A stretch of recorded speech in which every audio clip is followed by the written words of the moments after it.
Welcome to Teacher Learn's SAT Critical Reading Sentence Completion lecture.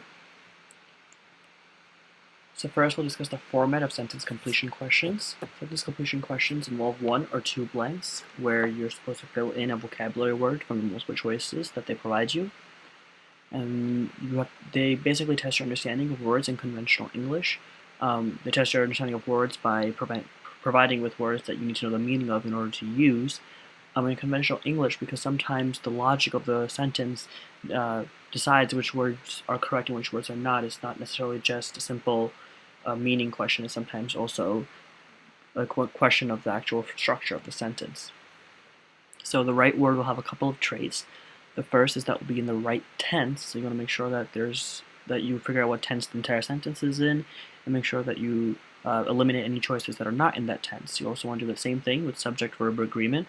So if you've been watching our writing lecture, you should know what subject-verb agreement is. But if it doesn't agree in subject and verb, then you should make sure that you eliminate that word.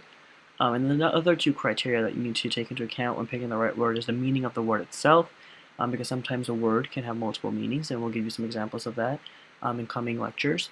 But you also want to make sure that you don't change the meaning of the sentence, because like I said in the previous question, this is not always just about the meaning of a word. It's also about if you can figure out the meaning of the sentence without that one or two missing words.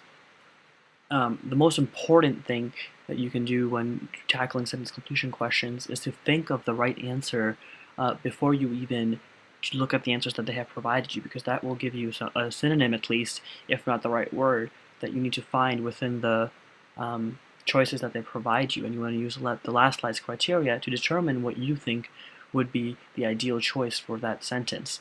The best way to practice for these sentence completion questions is through practice questions. So if you log on to your account at t2lusa.me, you will have 10 practice questions to go through and practice some single blank sentence completion questions. And the questions will be presented with explanations of the right answer as well.